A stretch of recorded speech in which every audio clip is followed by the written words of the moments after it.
ज्यादा दूर नहीं, बस रफ्तार थोड़ी तेज करनी है।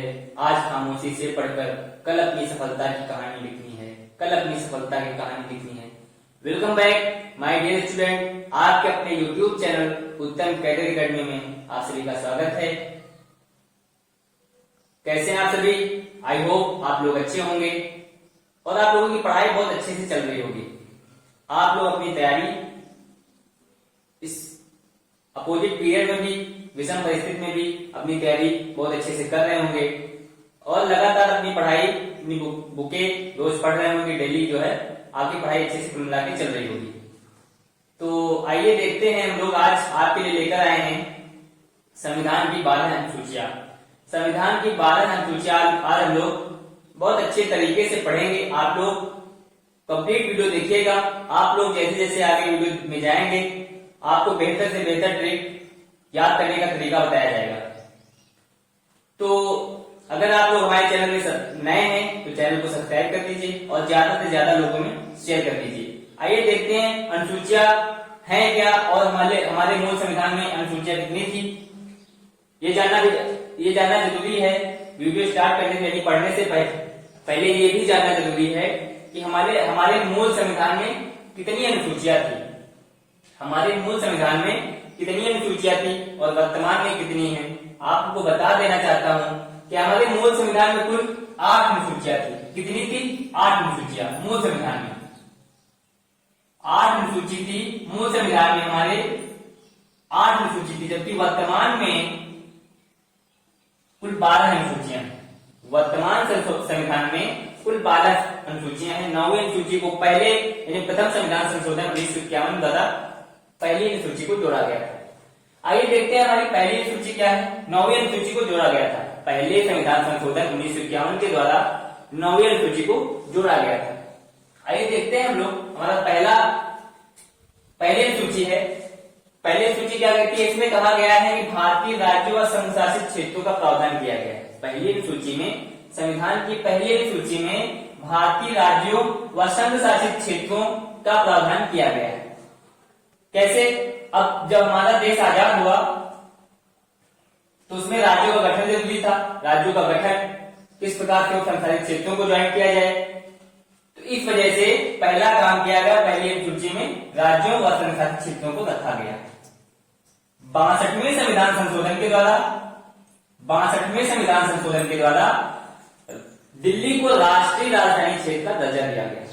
62वें संविधान संशोधन के द्वारा दिल्ली को राष्ट्रीय राजधानी क्षेत्र का दर्जा दिया गया और 2014 में तेलंगाना राज्य को जोड़ा गया। आंध्र प्रदेश से अलग करके 2014 में तेलंगाना राज्य को जोड़ा गया। ठीक, और क्या हुआ आपको बता दें। 2014 से पहले 28 राज्य व 7 केंद्र शासित प्रदेश थे।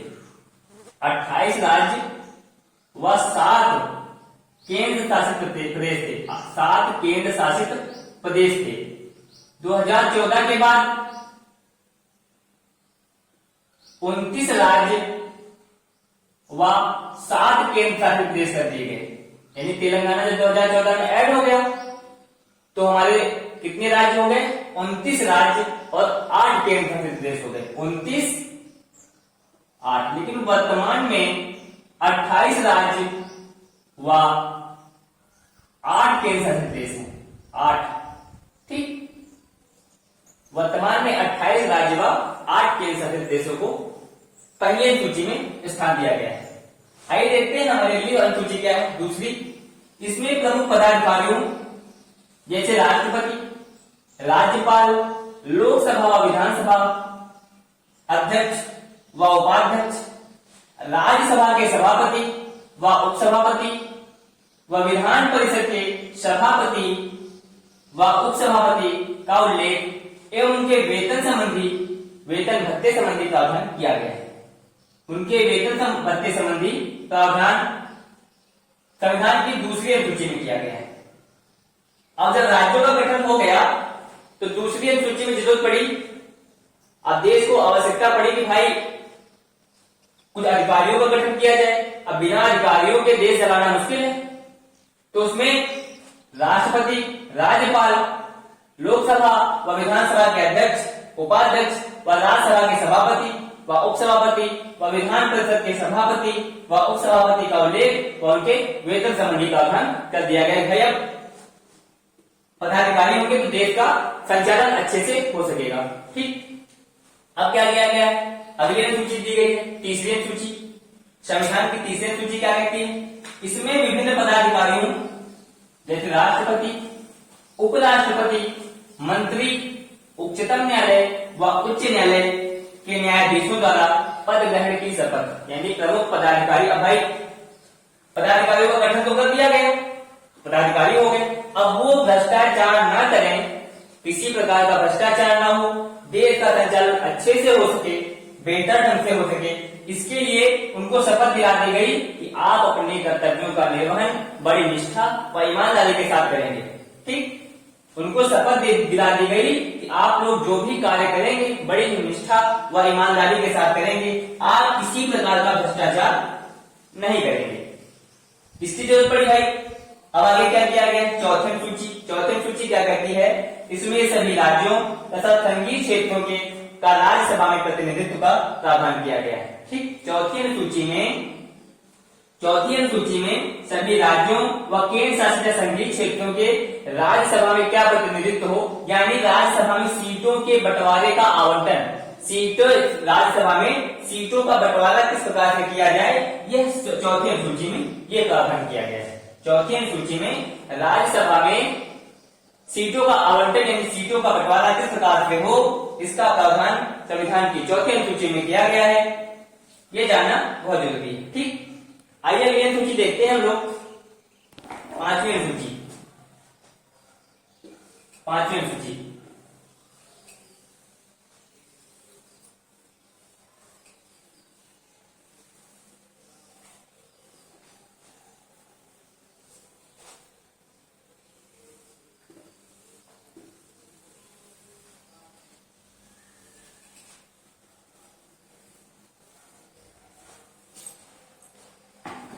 पांचवी अनुसूची क्या कहती है?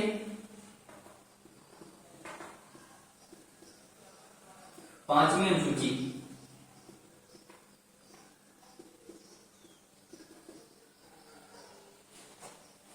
इसमें विभिन्न राज्यों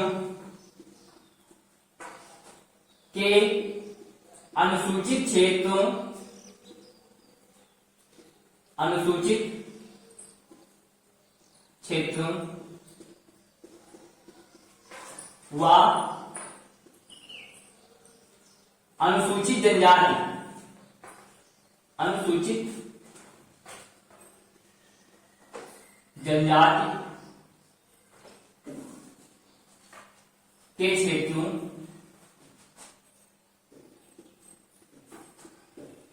के नियंत्रण व प्रशासन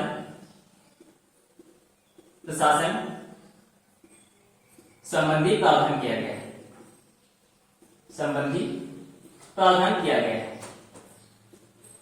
यानी पांचवी अनुसूची में विभिन्न राज्यों के अनुसूचित क्षेत्रों व अनुसूचित जनजाति के क्षेत्रों के नियंत्रण व प्रशासन संबंधी प्रावधान किया गया है। यानी कि कुछ अनुसूचित जनजाति यानी जो पिछड़े वर्ग के लोग हैं, उनका नियंत्रण किस प्रकार से हो और उनका प्रशासन यानी उनका नियंत्रण और प्रशासन संबंधी प्रावधान संविधान की पांचवी अनुसूची में किया गया है। पांचवी अनुसूची में किया गया है। आप लोग लगातार अपनी पढ़ाई जारी रखिए, लगातार चाहे आज आधे घंटे या 1 घंटे पढ़ाई करें, लेकिन लगातार डे बाय डे करते रहें, अपनी पढ़ाई लगातार जारी रखें। ये आप लोग जान लीजिए, अगर आप लोगों का पढ़ाई से मन हटा तो आप लगातार पीछे होते जाएंगे। ठीक, तो आप अपनी पढ़ाई कंटिन्यू रखिए। इसके साथ हम लोग आगे देखते हैं छठवीं अनुसूची। छठवीं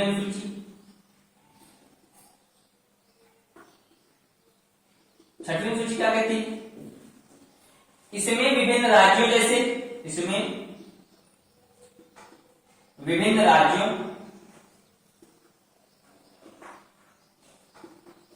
राज्यों, जैसे असम, मेघालय, असम हो गया, मेघालय हो गया, त्रिपुरा, मिजोरम,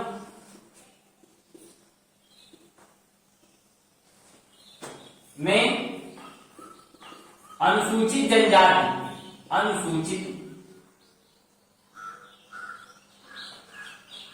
जनजाति के नियंत्रण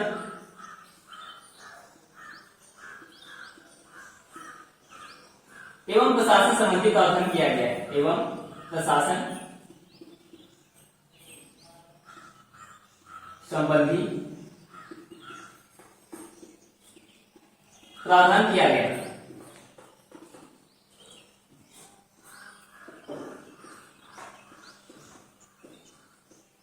आप लोग लगातार नोट करते रहिए, नोट्स बनाते चले। छठवीं अनुसूची में विभिन्न राज्यों जैसे असम हो गया, मेघालय, विशिष्टतम राज्यों का दर्जा दिया गया है इनको, त्रिपुरा, मिजोरम में अनुसूचित जनजाति क्षेत्रों के नियंत्रण एवं प्रशासन संबंधी प्रावधान किया गया है।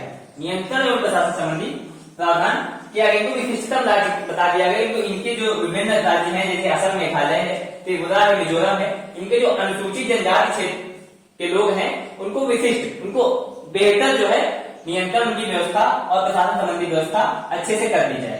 ठीक, इसके लिए इनको अलग अनुसूची में रख दिया गया। ठीक, छठवीं अनुसूची हो गई। अब हम लोग देखेंगे सातवीं अनुसूची। सातवीं अनुसूची क्या कहते हैं आप लोग नोट कर लीजिए।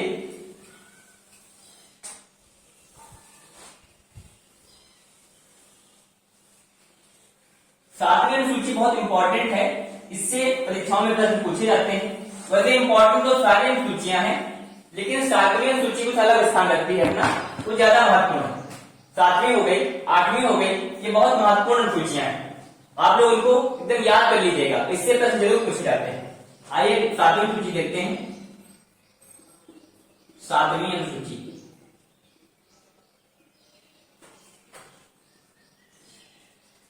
सातवीं अनुसूची क्या कहती है? सातवीं अनुसूची में केंद्र व राज्यों के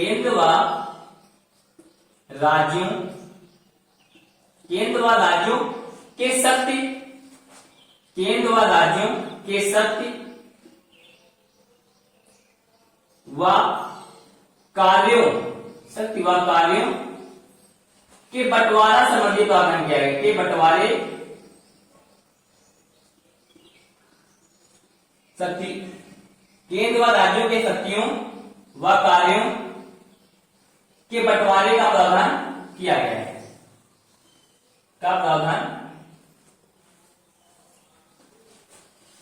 गया है।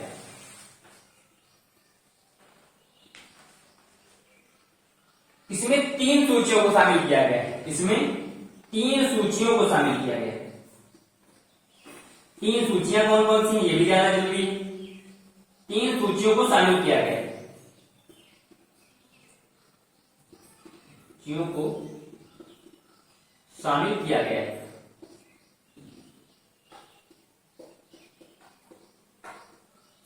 ये तीन सूचियां कौन कौन सी हैं, इनका जानना बेहद जरूरी है। पहली सूची संघ सूची, पहली सूची संघ सूची। दूसरी है राज्य सूची,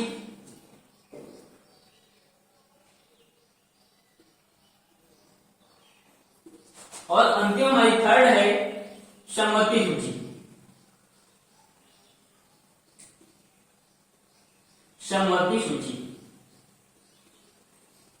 यानी कि सातवीं सूची में केंद्र व राज्यों की शक्तियों व कार्यों के बंटवारे संबंधी प्रावधान किया गया है।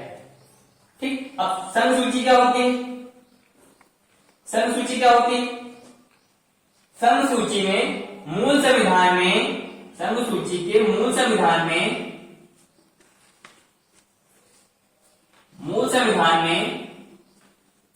कुल कितने विषय थे? कुल 97 विषय थे, 97 विषय थे, जबकि वर्तमान में विषय थे, वर्तमान में संघ सूची में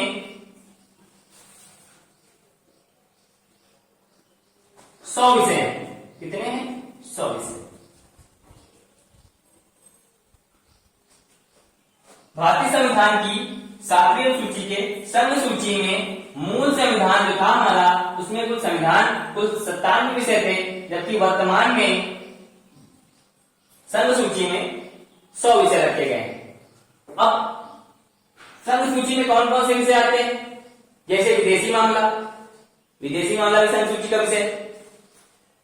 विदेशी मामले में केंद्र सरकार कानून बनाती है, यानी कि संघ सूची में अगर कानून बनाने का अधिकार है तो केवल और केवल वो संघ सरकार को, यानी केंद्र सरकार को। संघ सूची में कानून बनाने का अधिकार केंद्र सरकार को होता है, राज्य सूची में कानून बनाने का अधिकार राज्य सरकारों का होता है, जबकि समवर्ती सूची एक ऐसी सूची है जिसमें केंद्र व राज्यों के द्वारा मिलकर आपस में, दोनों सरकारें आपस में मिलकर कानून बनाती हैं। समवर्ती सूची में केंद्र व राज्य दोनों सरकारें मिलकर कानून बनाती हैं। जबकि लेकिन अगर समवर्ती सूची में विषय जो है केंद्र सरकार का और राज्य सरकार दोनों का विषय अगर समान है, तो केंद्र सरकार के द्वारा बनाया गया विषय या बनाया गया कानून मान्य होगा, राज्य सरकार का कानून मान्य नहीं होगा। अगर दोनों का विषय एक है और दोनों ने कानून बनाया, तो केंद्र सरकार अगर विषय समान है, जैसे मान लिया समवर्ती सूची का विषय है शिक्षा है, अगर शिक्षा में केंद्र सरकार ने भी कानून बनाया और राज्य सरकार ने भी कानून बनाया, तो शिक्षा का अगर दोनों समान है, तो केंद्र सरकार के द्वारा बनाया गया कानून मान्य होगा, जबकि राज्य सरकार के द्वारा बनाया गया कानून मान्य नहीं होगा। ठीक, ये हो गया। राज्य सूची के में कितने विषय थे? राज्य सूची के मूल संविधान में कुल 66 विषय थे, 66 विषय थे, जबकि वर्तमान में राज्य सूची में कुल कितने विषय हैं? 61, यानी 4 विषयों को राज्य सूची से हटाकर 5 विषयों को राज्य सूची से हटाकर समवर्ती सूची में रख दिया गया। 4 विषयों को समवर्ती सूची में रख दिया गया, जैसे शिक्षा पहले राज्य सूची का विषय था। ठीक, इस प्रकार से कुल 4 विषयों को 42वें संविधान संशोधन 1976 के द्वारा कुल 4 विषयों को राज्य सूची से हटाकर समवर्ती सूची में रख दिया गया है।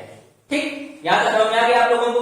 आगे देखिए, समवर्ती सूची का विषय है जैसे शिक्षा, इसमें मूल संविधान में कुल कितने विषय थे? ले जाना बेहद जरूरी है। मूल संविधान में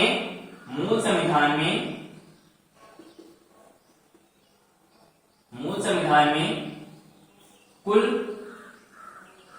47 विषय थे, 47 विषय थे, जबकि वर्तमान समय में, यानी वर्तमान संविधान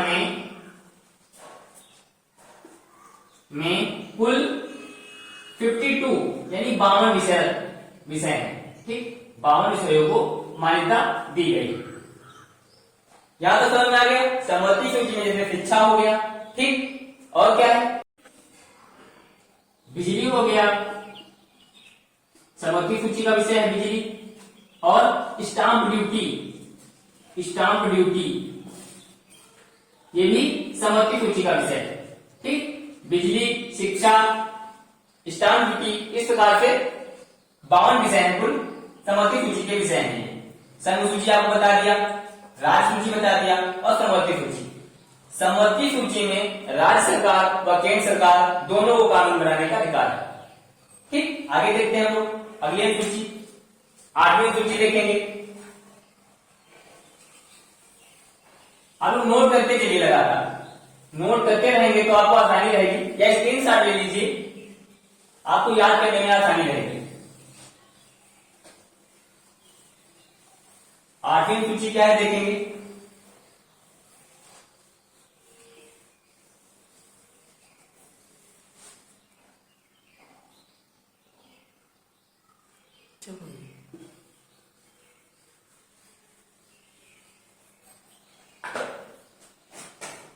अगली है 8वीं अनुसूची। 8वीं अनुसूची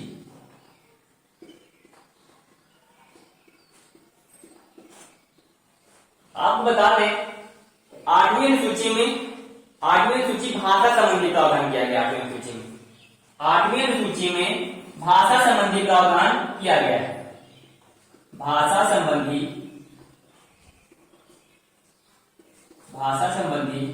प्रावधान संविधान की 8वीं अनुसूची में किया गया है।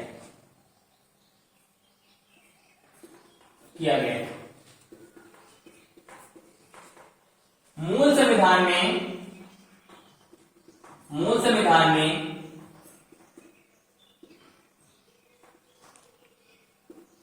कुल 22 मान्यता, कुल 14 मान्यता प्राप्त भाषाएं थी। कुल 14 मान्यता प्राप्त भाषाएं थी। मान्यता प्राप्त भाषाएं थी, जबकि वर्तमान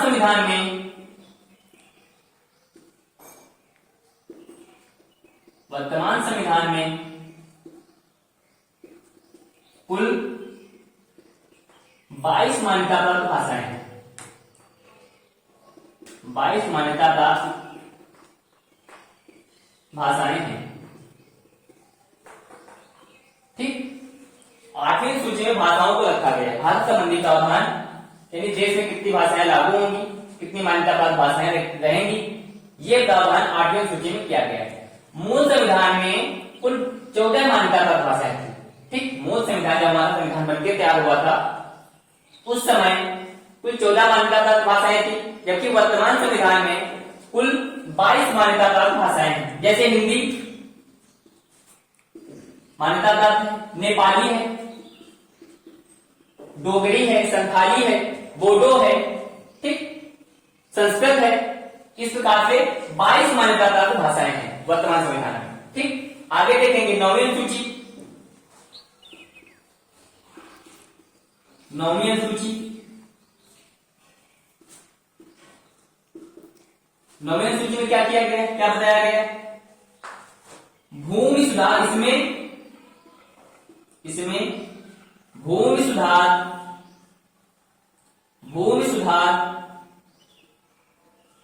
व भूमि अधिग्रहण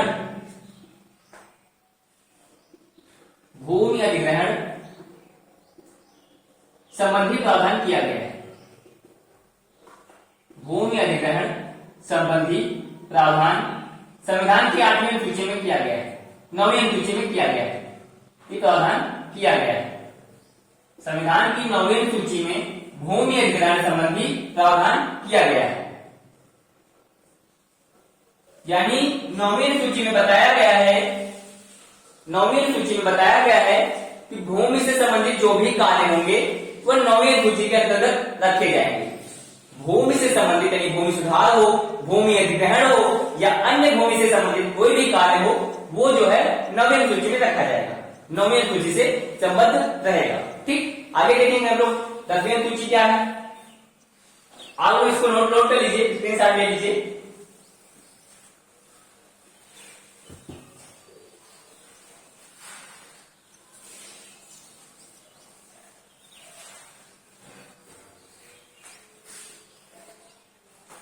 दसवीं अनुसूची क्या है?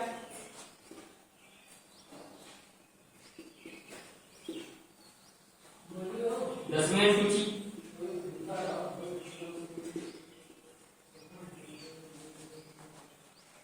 अनुसूची में क्या बताया गया है? 52वें संविधान संशोधन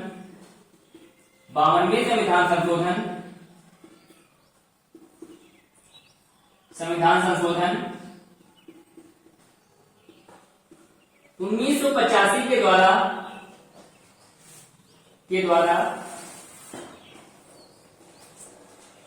बताया गया है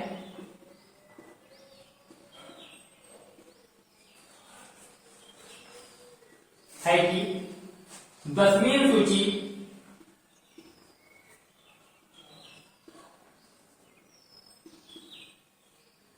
अनुसूची दल बदल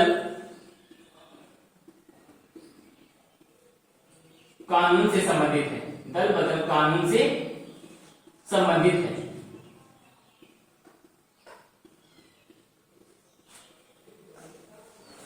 10वीं अनुसूची 52वें संविधान संशोधन 1985 के द्वारा 10वीं अनुसूची को जोड़ा गया है और इसमें बताया गया है दल बदल संबंधी कानून जो है से संबंधित है। 10वीं अनुसूची दल बदल कानून क्या है ये जानना जरूरी है।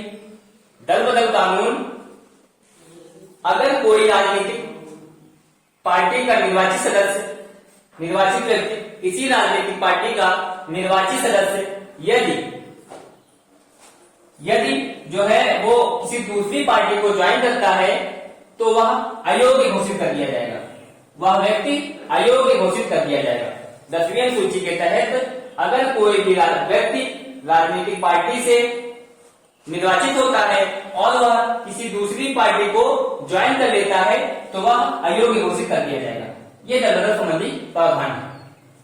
इसमें क्या था 10वीं अनुसूची का जब नहीं थी उसके पहले आया राम गया राम ये व्यवस्था थी, आओ और चले जाओ ये व्यवस्था थी, लेकिन इस वजह से 10वीं अनुसूची को जोड़ा गया। इसमें बताया गया है कि आप दल बदल अगर करेंगे, अगर अपने दल को बदलेंगे यानी पार्टी को बदलेंगे तो आप उसके तहत अयोग्य घोषित कर दिए जाएंगे। 10वीं अनुसूची के तहत आप अयोग्य घोषित कर दिए जाएंगे। आइए अगली देखते हैं अनुसूची 11वीं अनुसूची क्या कहती है, उसमें क्या प्रावधान है ये जानना जरूरी है। आप लोग लगातार पढ़ाई जारी रखिए, आप लोग पढ़ाई करते रहें जिससे आपकी कंटिन्यूटी बनी रहे। पढ़ाई करना कई तरीके का होता है, आज पढ़े पता लगा, एक हफ्ते बाद फिर किताब खोल लिया, 4 घंटे पढ़ लिया, ऐसी पढ़ाई से कोई मतलब नहीं। कंटिन्यूटी आपकी बनी होनी चाहिए। आप लगातार पढ़ाई करते रहेंगे तो आपकी कंटिन्यूटी बनी रहेगी और आपको जो याद करेंगे वो याद रहेगा, जो भी याद करेंगे वो चीजें याद रहेंगी।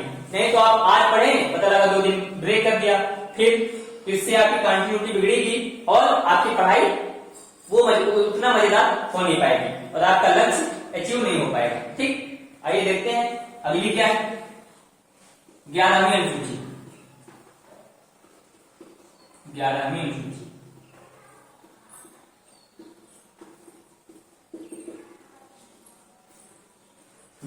अनुसूची में क्या किया गया है? 11वीं अनुसूची को 73वें संविधान संशोधन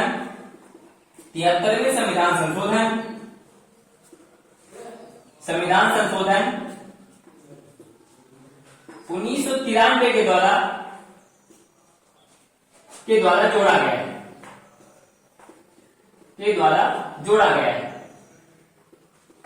जोड़ा गया है। 73वें संविधान संशोधन के द्वारा 1993 के द्वारा 11वीं अनुसूची को जोड़ा गया है। इसमें क्या प्रावधान किया गया है? इसमें पंचायती राज संस्थाओं को इसमें पंचायती राज संस्थाओं को कुल 29 विषयों पर कार्य करने का अधिकार दिया गया है। कुल 29 विषयों पर कार्य करने का अधिकार दिया गया है। कार्य करने का अधिकार दिया गया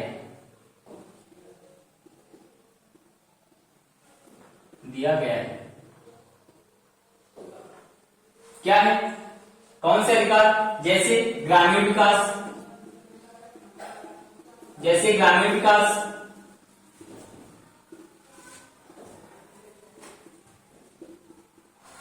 गरीबी उन्मूलन,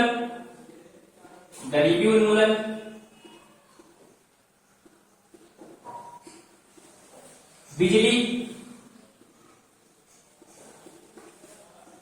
पीने की पानी की व्यवस्था, सड़क निर्माण, आवास आदि कार्य दिए गए हैं। ठीक, इस प्रकार से कुल 29 विषय बताए गए। ग्रामीण विकास हो गया, गरीबी उन्मूलन हो गया, बिजली, पानी की व्यवस्था, सड़क निर्माण, आवास संबंधी कुल 29 विषयों को रखा गया है। ठीक, 11वीं सूची में इसमें ग्राम पंचायतों को 29 विषयों पर कार्य करने का अधिकार दिया गया है। आप ग्रामीण विकास करिए, गांव का विकास, गरीबी उन्मूलन, गरीबी को दूर करिए, इस प्रकार से कुल 29 विषयों पर कार्य करने का अधिकार दिया गया है। ठीक, आइए देखते हैं अगली सूची क्या है। 12वीं सूची, आप लोग नोट कर लीजिए इसको। 12वीं सूची में क्या है,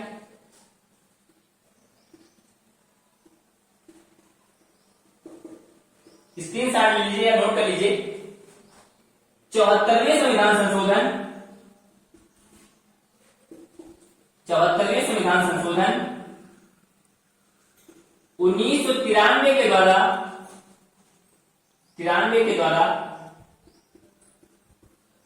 12वीं सूची को जोड़ा गया है। 12वीं सूची को जोड़ा गया है।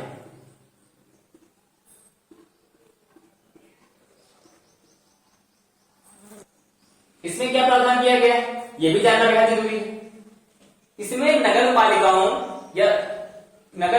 या शहरी संस्थाओं को यह बताया गया है कि आप इसमें 18 विषयों पर कार्य कर सकते हैं और नगर पालिका का विकास करने के लिए आप 18 विषय दिए गए हैं। 18 विषयों पर आप लोग कार्य करिए और नगर पालिकाओं का या शहरी विकास करना, यह 12वीं सूची में बताया गया है। इसमें नगर पालिकाओं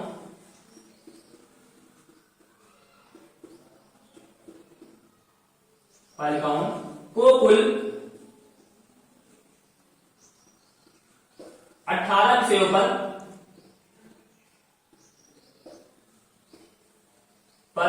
कार्य करने का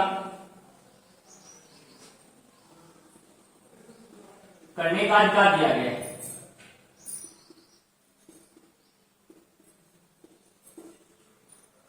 अधिकार दिया गया है।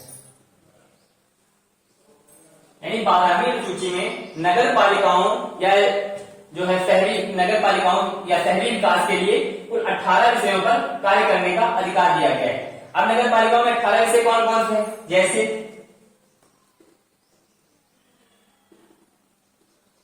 पार्क निर्माण, खेल का मैदान हो गया, बिजली की व्यवस्था,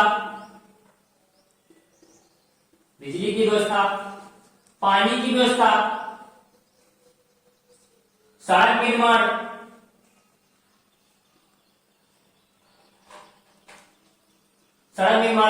पार्किंग की व्यवस्था आदि।